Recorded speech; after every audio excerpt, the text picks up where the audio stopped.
Back then, I walked miles to school. One girl yelled, "Too poor for a ride? Maybe try hitchhiking like your mom did." The hall fell silent when I didn't respond. At the reunion, she showed up late and her eyes went blank when she saw me step on stage to launch the school's new transportation fund named after. I used to think there was nothing worse than being the kid who had to walk to school every day, rain or shine. It wasn't just the walking, it was what it said about me. In our small, dusty town on the outskirts of Little Rock, Arkansas, people noticed things like that. If you didn't have a car, you were poor. If you were poor, they talked. If your mom worked double shifts at the diner and everyone whispered about her past, they talked even louder. I got up every morning before the sun, pulling on the same worn jeans and faded hoodie, and I started walking. It wasn't a short walk either. 2.5 miles each way, and a good chunk of it was along cracked sidewalks and back roads where nobody bothered to clear the brush. In the winter, I'd show up with frozen hands and wet shoes. In the summer, I'd be dripping sweat before I even sat down. And in the spring, when it rained for days, I'd sit in class with my pants stuck to my legs, feeling the stink of wet fabric and mud and shame all over me. People noticed, but nobody said much. They'd glance my way, whisper behind their hands, but I kept my head down. That's how it worked. You didn't react, you didn't draw attention. You just got through it. But Jessica Reed, she wasn't content with whispers. Jessica was the queen bee of our school, and she knew it. Her dad owned Reed Construction, and they acted like that made them royalty. She had perfect hair, the newest clothes, and a laugh that could cut glass. Her and her friends, Molly, Tara, and Danielle. They didn't just whisper. They made sure you heard it. I'll never forget that day. 9th grade, cold March morning, gray skies hanging heavy. I'd walked through the rain again, my shoes squelching with every step. I walked into the lobby, head down, backpack heavy. I was about to make a beeline for the stairs when I heard her voice, sharp, loud, cutting through the chatter like a blade. Too poor for a ride? Maybe try hitchhiking like your mom did. It was like the air got sucked out of the room. The hallway went dead silent. Every pair of eyes turned to me. I felt my face go hot. I knew what she meant. Everyone did. The stories about my mom, how she'd struggled after my dad left, how she'd done things to get by, things people whispered about in church pews and over coffee cups. They all knew, and Jessica had just thrown it in my face like a slap. I froze. Part of me wanted to scream, to tell her to shut the hell up, to defend my mom. Another part wanted to cry, to sink into the floor and disappear. But I didn't do either. I stood there, fists clenched so tight my nails dug into my palms. I stared right at her, dead in the eyes, and I didn't say a word. The silence stretched. Jessica's smirk faltered just a little. Then she laughed, short, sharp, like she was trying to brush it off, and turned back to her friends. They giggled, too, but it wasn't as loud this time. I walked past them without a word, my face burning, my heart pounding in my ears. I told myself I didn't care, that it didn't matter, that I just had to get through it. But it stuck. That moment, her words, the laughter, the way everyone watched, it stuck like a thorn in my chest for years. I graduated. Barely. I worked my ass off, 3 part-time jobs, barely enough sleep, scraping together money for community college. I moved to a tiny apartment in the city, kept my head down, kept grinding. I worked at the grocery store during the day, cleaned offices at night, and took classes whenever I could. It was brutal, but I had this fire inside me, this need to prove them wrong, to prove Jessica wrong, to make sure no kid ever felt as small and helpless as I did standing in that hallway. It took years. Years of struggle, setbacks, and hustle. But I kept climbing. I transferred to a 4-year college, majored in public policy. I worked in local government, then in nonprofits. I focused on kids like me, the ones who got left behind. And the whole time I remembered Jessica's voice in my head, that smirk, that hallway full of stairs. When the school board reached out about the reunion, I wasn't sure I wanted to go. They wanted me to give a speech, to talk about my work and announce a new partnership. The kicker? It was a transportation fund for underprivileged students, so no kid would have to walk miles in the rain like I did. And they wanted to name it after my mother, the Margaret Lewis Transportation Fund. Something about that felt right. Full circle. So I said yes. The night of the reunion, I walked into that same old gym, and it was like stepping into a time warp. The scuffed floors, the faded banners, the smell of cheap punch and old varnish. People were milling around, catching up, laughing too loud, drinking too much. I recognized some faces, older now, grayer. Some gave me that polite, fake smile like they couldn't quite place me. Others stared, probably wondering how I'd gone from that kid who walked to school to standing up front in a suit. Jessica wasn't there yet. I got up on stage when they called my name. I took a breath, let it all sink in. I talked about the fund, about why it mattered, about the kids who still walked miles in the rain. I told them about my mom. How she worked herself to the bone to keep me fed, how she'd sacrificed everything for me, how her name would now help other kids get the opportunities one barely scraped together. And then I said it, we're proud to launch the Margaret Lewis Transportation Fund, to make sure no child ever has to walk alone. That's when the doors creaked open at the back, and in walked Jessica Reed. Late as always. She stopped dead in her tracks when she saw me standing on that stage. Her eyes locked on mine, and I swear I saw it, the flicker of shock, like the floor had just dropped out from under her. She blinked, like maybe she didn't believe it. I kept going, cool and steady. I thanked the donors, the volunteers, the board. I didn't even glance her way, not directly. But I felt her eyes on me, burning holes through my back. When the applause ended, people came up to shake my hand, ask questions, take photos. Jessica hung back at first, hovering by the punch table, pretending to look busy. But eventually, she couldn't help herself. She walked over, plastered on that old fake smile, her voice just a little too bright. "Wow, look at you," she said. "All grown up. I guess, things worked out for you, huh?" Her eyes flickered, just for a second.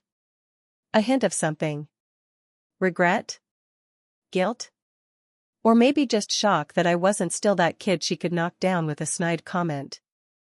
I smiled, tight and measured. "Yeah. Funny how things work out." She opened her mouth, like she wanted to say more, but I turned to talk to someone else. Left her standing there, alone in a room full of people. And for the first time, I realized, maybe I wasn't the only one who'd been haunted all these years. Maybe Jessica had her own ghosts to deal with. But I wasn't done yet. Not by a long shot. After the speech, the room buzzed. People were clapping me on the back, shaking my hand, asking me questions about the fund, about my work, about my life. I smiled, answered politely, but part of me wasn't really there. I kept glancing over, catching her out of the corner of my eye, Jessica. She was watching, too. Pretending not to, sipping her drink too fast, her eyes darting around like she was searching for an exit. She looked different, older, sure, but something else too. The kind of brittle in her face that comes from years of pretending you're fine when you're not. Her smile kept slipping, and I could tell she didn't want to be here. Didn't want to see me standing where she probably thought she'd be someday. And then it hit me, she wasn't just shocked to see me up there. She was angry. I could see it in her eyes when they met mine for just a second. That tight little clench of her jaw. The way her hand trembled when she set down her drink. She wasn't happy for me. She wasn't impressed. She was pissed. And I realized, maybe this wasn't over. Not for her. The night went on. People drifted out. The DJ played a few more tired songs. A couple of the old teachers came over to congratulate me, shaking my hand like they hadn't half forgotten my name when I was in their class. It felt good, but it wasn't enough. There was still something in the air, unfinished. Eventually, I found myself at the back of the room, alone for a moment, staring at the old team photos on the wall. The basketball team, the debate club, the prom committee. And there she was in all of them, Jessica Reed, front and center, smiling like she owned the world. I heard her voice before I turned around. "So, is that what this is? Some charity stunt? Trying to play the hero?" Her tone was sharp, laced with something bitter. I turned slowly, looked her dead in the eye. "No, Jessica. It's not a stunt. It's real. It's to help kids who don't have what I didn't have." She snorted, crossing her arms. "Right. Sure. You just had to make sure everyone knew your sob story, didn't you? You had to make it about you." That old, familiar fire rose in my chest, but I held it down. My voice stayed calm, steady. "This isn't about me. It's about the kids. But if you feel guilty, maybe that's on you." Her face twisted. "Don't flatter yourself. You think you're better than me now? Just because you got out?" I took a step closer, lowering my voice. "No, Jessica. I know I'm better than the person you were. The one who thought it was funny to tear other people down just to feel big." Her eyes narrowed, but she didn't have a comeback. Not right away. We stood there for a moment, the tension crackling between us like static. And then she said something that caught me off guard. "You don't know anything about me. You think you've got it all figured out? You think I had it easy?" Her voice cracked just a little.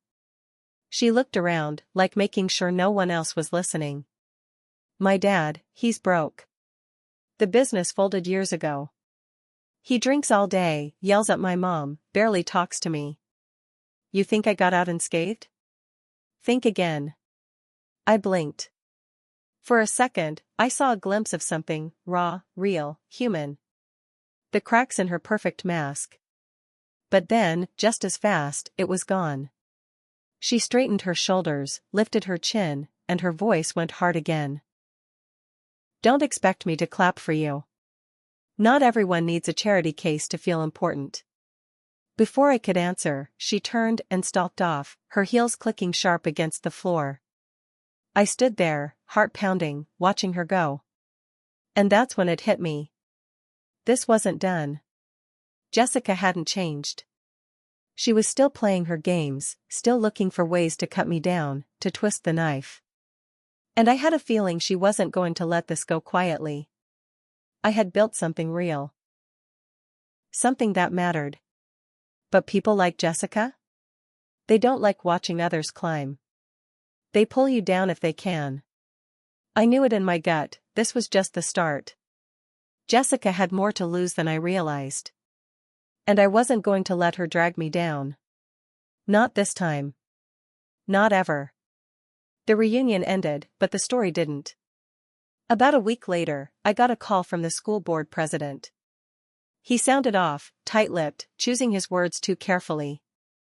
"Just wanted to give you a heads up," he said. "There's been some questions about the fund. Some concerns." "Concerns?" I asked. "What kind?" "Well, someone's been asking around. About your mother. Her history. They're saying we should maybe reconsider naming the fund after her." It wasn't hard to figure out who. Jessica. I felt my stomach drop, that cold rush of old shame creeping back in. But then it hit me, she was trying to erase it. Erase what I'd built. Erase my mom's name. All because she couldn't stand the fact that I'd done something she hadn't. I sat in my car for a long time after that call, just staring out the window. I thought about letting it go. Just walking away, moving on. But no.